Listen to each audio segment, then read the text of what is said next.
5 weeks into our marriage, my wife set her wine glass down and said, calm as a judge, I want half of your wealth in the divorce. 5 weeks. 35 days after promising forever.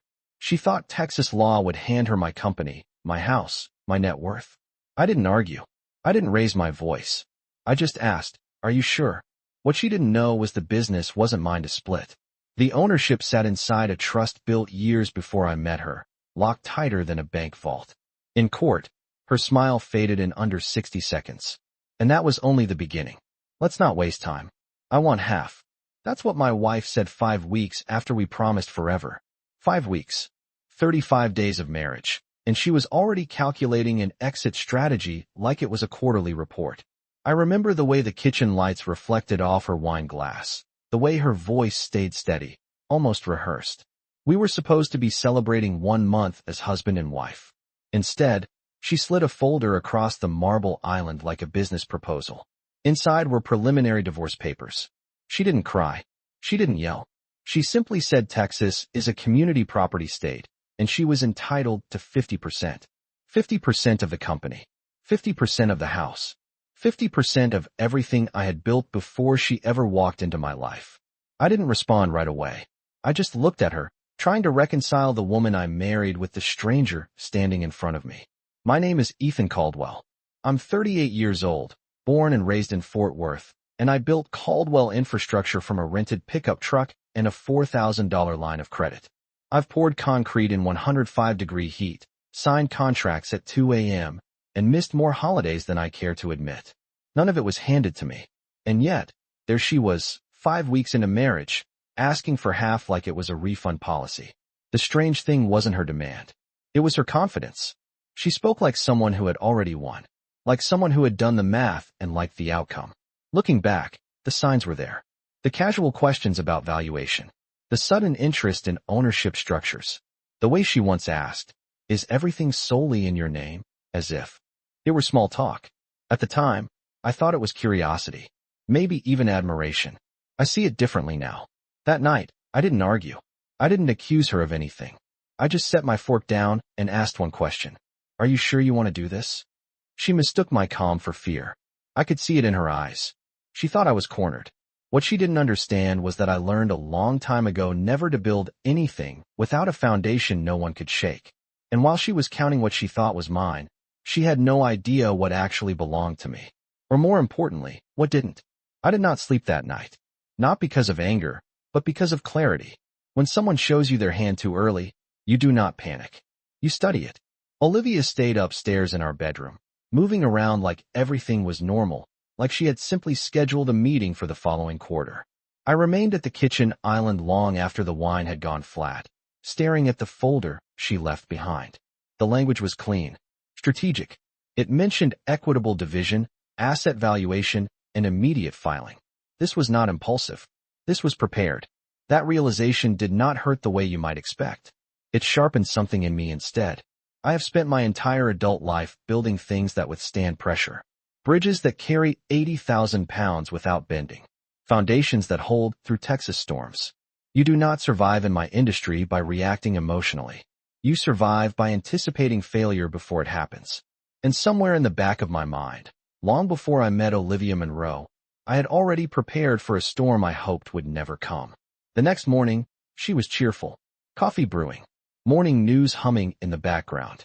She asked if I would be home for dinner, as if we had not just discussed dismantling our marriage like it was a business merger.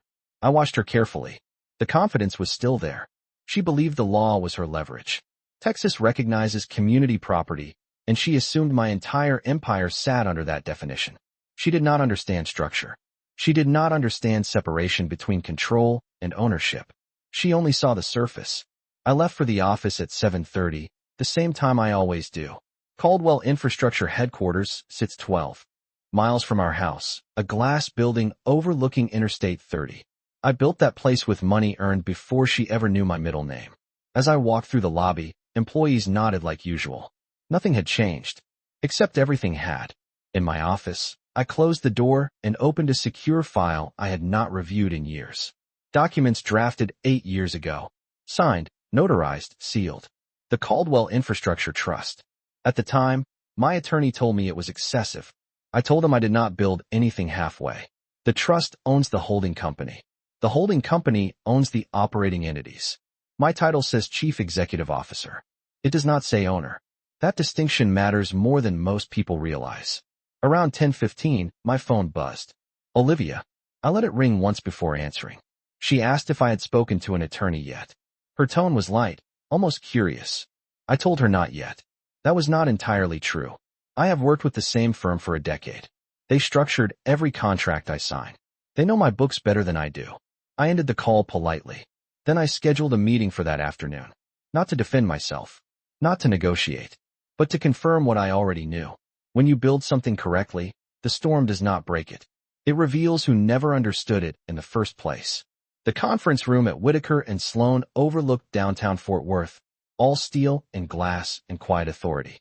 I have known Martin Whitaker for 10 years. He is the kind of attorney who does not waste words or movements. When I walked in, he did not ask how I was feeling. He asked one question. Has she filed yet? I told him not officially, but she had papers drafted. He nodded once and folded his hands on the table. I laid out the timeline. 5 weeks of marriage. Immediate demand for 50%. Assumption of community property. No prenuptial agreement signed. When I finished, the room felt still, like the moment before a verdict is read. Martin reached into a leather folder and pulled out a copy of the trust agreement we structured 8 years ago. He slid it across the table, tapping a paragraph halfway down page 3. Irrevocable. Established prior to marriage. All operating entities held by the trust. You are a salaried executive with discretionary bonuses. Not the owner. I knew that. But hearing it spoken out loud carried weight. In Texas, separate property remains separate if it is clearly defined and not commingled. The trust had its own tax identification number, its own governance structure, and a board that did not include Olivia. Every major asset I controlled was technically owned by an entity that existed long before she entered the picture. She can pursue your personal income, Martin said calmly. But 5 weeks of marriage does not entitle her to half of something she never had legal claim to. There was no drama in his voice. Just law. Clean and direct. He explained how community property applies to assets acquired during marriage, not to structures formed nearly a decade earlier.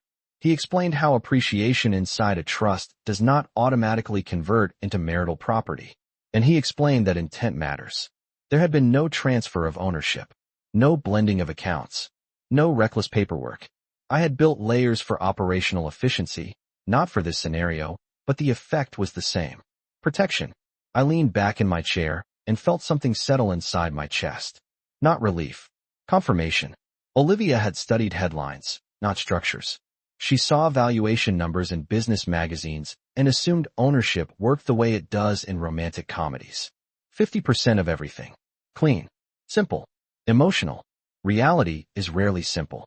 If she proceeds, Martin continued, we respond with documentation. No theatrics. Just structure. I appreciated that. I have never believed in public humiliation or dramatic retaliation.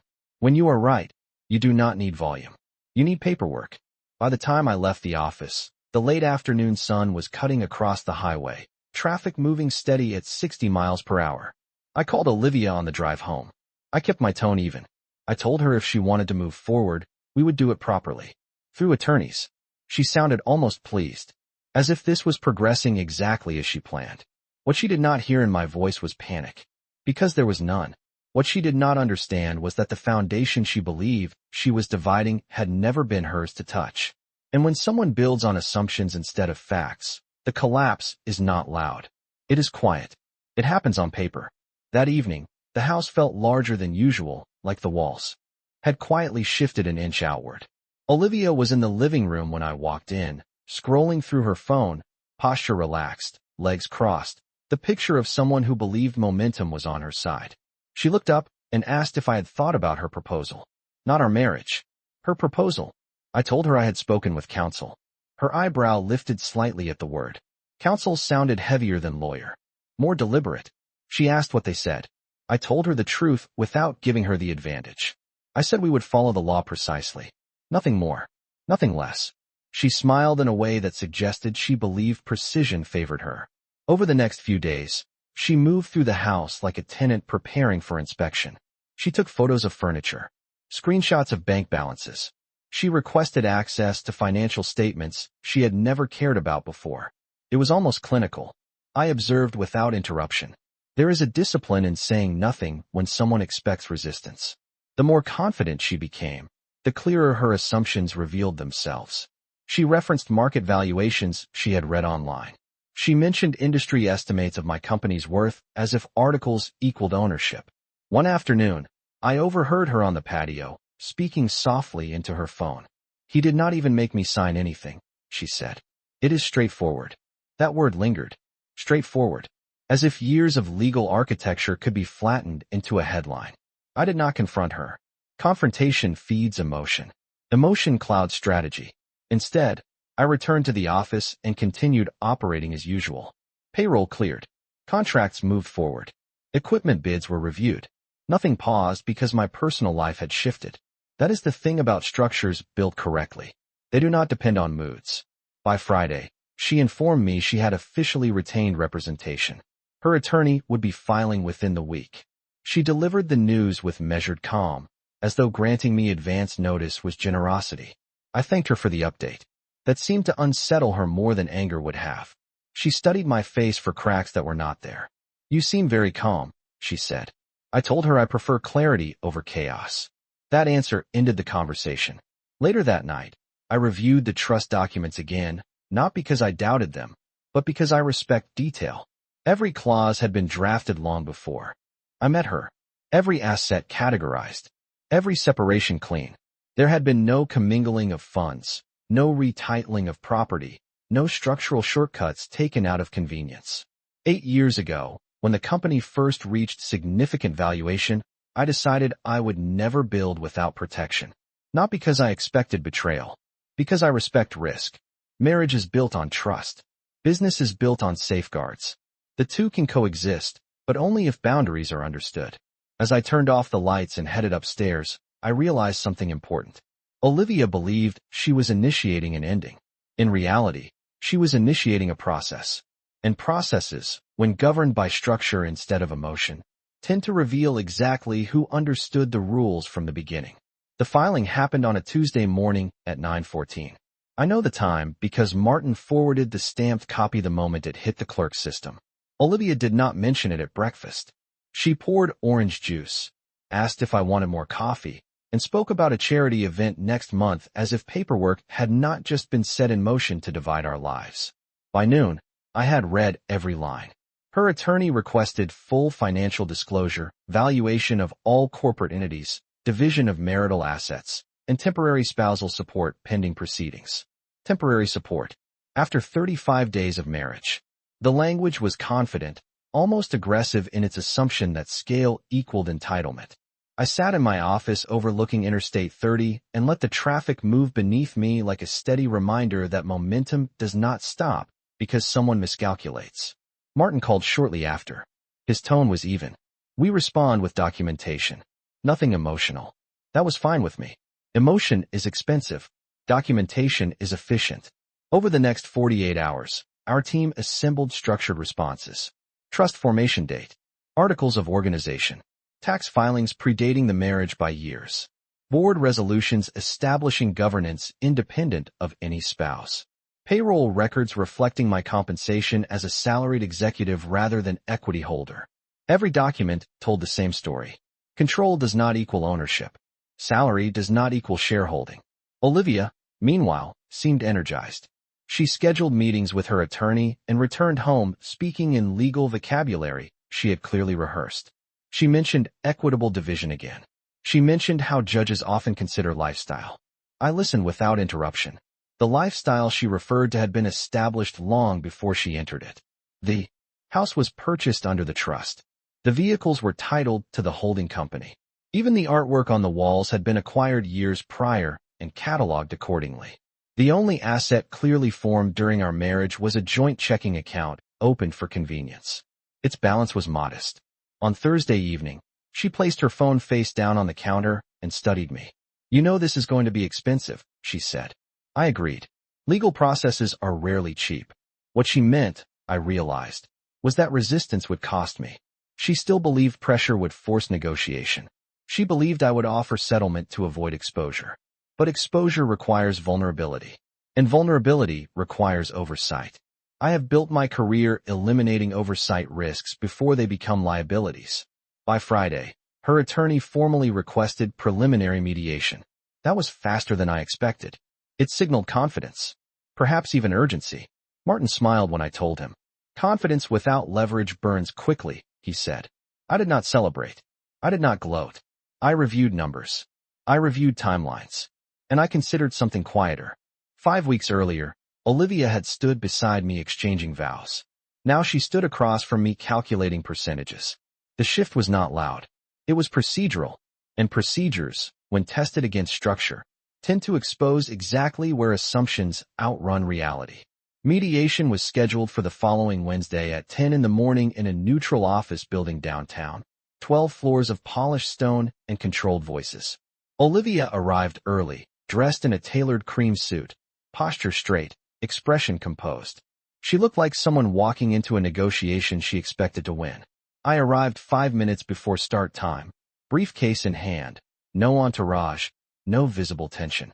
Martin was already inside reviewing documents with quiet precision. The conference room was rectangular, long walnut table, filtered sunlight coming through half-drawn blinds. There is something about legal spaces that removes emotion from the air. Everything becomes measured. Olivia's attorney opened with language about fairness, shared future plans, lifestyle expectations, and proportional division. He spoke confidently about the value of Caldwell infrastructure, citing public project bids and industry estimates. He framed my income as evidence of capacity. Then Martin responded. No raised voice. No dramatic pause. Just documentation. He slid across the table the trust formation certificate dated 8 years prior. Then the holding company structure. Then the operating agreements clearly listing the trust. As sole member. Page after page. Date after date. Signature after signature. The room grew quieter with each document. Olivia's attorney adjusted his glasses and asked whether the trust had ever been modified during the marriage. Martin answered clearly. No. He asked whether any marital funds had been contributed to trust assets. Again, no. Payroll records showed my compensation deposited into a separate account long before our marriage. The joint checking account opened after the wedding was funded only by transfers designated as household allowance. The amounts were modest and clearly categorized. The attorney pivoted to appreciation. He suggested that the increase in company value during the 5 weeks of marriage should be considered community growth. Martin calmly referenced Texas case law indicating that passive appreciation in separate property does not automatically convert into marital property absent direct contribution or commingling. Olivia's confidence began to thin. It was subtle at first. A shift in posture. A tightening around her mouth. She had believed ownership was simple. That marriage equaled entitlement. That visibility equaled access. What she was seeing now was structure layered with intention. After nearly 2 hours of discussion, her attorney requested a private caucus. They stepped out of the room together. Martin did not smile. He simply organized the documents back into order. This will likely narrow quickly, he said. When Olivia returned, her tone had changed. The language of entitlement softened into language of settlement. Instead of half, the proposal became a request for a defined financial package representing transitional support. 5 weeks of marriage reframed as disruption rather than partnership. I listened without interruption. Then I spoke for the first time that morning. I said I was willing to close this cleanly and respectfully, based on documented law, not perception. No drama. No humiliation. Just finality. In that moment, it became clear that the structure built years ago was doing exactly what it was designed to do. Not to punish. Not to retaliate. But to withstand pressure. And pressure, once applied to assumptions instead of facts, has a way of revealing which side actually understood the foundation from the beginning.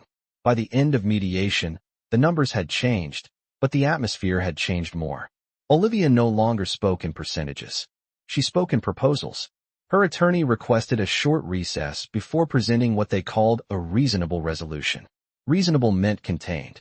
It meant acknowledging that the foundation they intended to divide was never legally shared. The revised request focused on a lump sum equal to 5 weeks of lifestyle adjustment and reimbursement for wedding expenses she claimed to have covered personally. Martin reviewed the figures without expression. The amounts were modest compared to the scale she had initially envisioned. What stood out to me was not the dollar value. It was the shift in tone.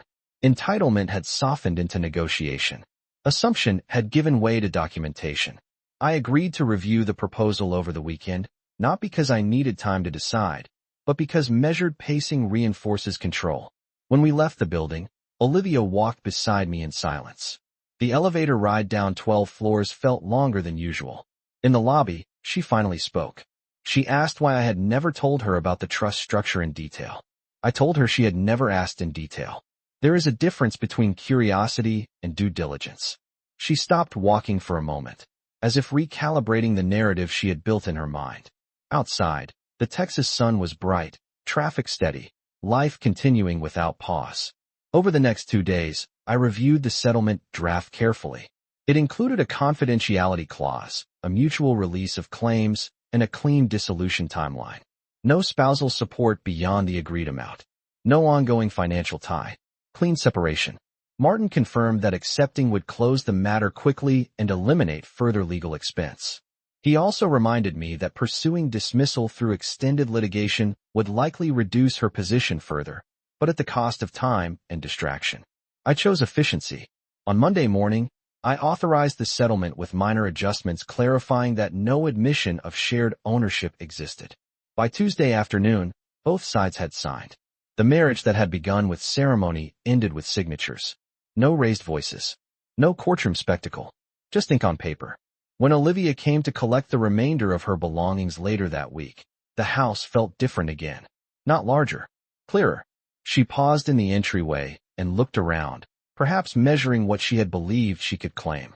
I handed her the final copy of the agreement. She accepted it without comment. There was no anger in her eyes now, only recognition. Recognition that structures built long before her arrival had quietly determined the outcome. As the door closed behind her, I stood in the quiet living room and understood something fundamental. Protection does not require hostility. It requires foresight. And foresight, when tested, does not shout. It simply stands. The house settled into a new kind of silence after she left. Not the tense quiet of negotiation, but the steady quiet of something resolved. I woke up the following morning at 6, the same way I always do, sunlight cutting through the east-facing windows, coffee brewing in the kitchen that now felt fully mine again. Routine has a way of restoring perspective. By 7:30, I was on Interstate 30 heading toward the office, traffic flowing at 65 miles per hour, construction crews already staged along the shoulder. Work does not pause for personal recalibration. At headquarters, the board meeting that week carried on without disruption. Contracts were approved. Equipment acquisitions discussed. A new municipal bid reviewed in detail. The trust structure remained what it had always been. Stable, layered, intentional. No one in that room needed to know how close assumption had come to misunderstanding it. What stayed with me was not resentment. It was clarity. 5 weeks had been enough time to reveal intention. Not through argument, but through action. I replayed certain conversations in my mind. The early questions about valuation. The casual references to ownership. The confidence that law would simplify complexity into a headline number. It is easy to underestimate what you do not build yourself. It is easier still to mistake visibility for access. Later that week, Martin called to confirm the final dismissal had been processed by the court. The dissolution was official. Clean record. No lingering claims. He congratulated me on resolving it efficiently. Efficiency matters. Prolonged conflict drains focus. Focus is expensive in my world. I thanked him and ended the call. That evening, I walked through the house slowly, noticing details I had overlooked before. The framed architectural sketches in the hallway. The original project blueprints stored in my office. The trust documents secured in a fire-rated safe rated for 2 hours at 1,700 degrees Fahrenheit. Layers. Always layers. Marriage should not feel like risk management. But responsibility demands preparation. I do not regret building protection. I regret assuming protection would never be tested. On Saturday morning, I drove out to one of our job sites 20 miles outside the city. Steel beams rose against the Texas. sky, crews moving with deliberate rhythm. Structures do not question why they stand. They stand because the foundation was measured correctly. Watching that frame take shape reminded me of something simple. You cannot control who walks into your life. You can control what they are allowed to dismantle. As I stood there with a hard hat in my hand and dust moving across the lot in the wind, I understood that nothing had been taken from me. If anything, something had been confirmed. Systems built with foresight do not collapse under pressure. They reveal truth quietly. And truth, when it arrives without drama, tends to last longer than any assumption ever could. It took less than 2 months for life to look exactly the way it had before the wedding, but it felt different in one important way. Cleaner. Not because something had been removed, but because something had been clarified. I continued my routine without announcement. 6 in the morning alarm. Black coffee. Interstate 30 at a steady 65 miles per hour. Board meetings. Site visits. Contract reviews. The company moved forward the way it always had, indifferent to personal miscalculations. What changed was internal. I found myself thinking less about what almost happened and more about why it unfolded the way it did. 5 weeks was not long enough to build history, but it was long enough to expose motive. Motive does not hide well under pressure. It reveals itself in questions asked too early, in confidence that arrives without foundation. One afternoon, about 3 weeks after everything finalized, I received an email from Olivia. It was brief. She said she hoped there were no hard feelings, and that she wished me success. The message was polite, composed, almost transactional. I read it once and closed it. There were no hard feelings. There was understanding. Understanding that structure matters. That transparency without boundaries invites assumption. That marriage without alignment is simply timing without compatibility. Later that week, I met with my board to discuss expanding into 2 additional counties. The projections were solid. The risk analysis conservative. The trust framework remained unchanged, still operating exactly as designed years earlier. I realized something during that meeting. The very structure she had tried to access was not built in anticipation of her. It was built in respect for scale. When you grow something beyond a certain threshold, you owe it protection, not out of paranoia, out of responsibility. On Saturday morning, I walked through the house again, not to inspect, but to inhabit. The framed photographs remained. The architectural models on the shelves remained. The foundation beneath the hardwood floors remained. Nothing essential had shifted. I stood in the living room, sunlight stretching across the floorboards, and understood that nothing had been lost. A brief chapter had closed. A lesson had been confirmed. Trust is not proven by removing safeguards. It is proven by respecting them. I did not feel victorious. I felt steady, and steady is better than triumphant. Because triumph fades. Structure does not. 5 weeks had tested something built over years. Years won. Not loudly. Not dramatically. Quietly. Exactly the way strong foundations always do.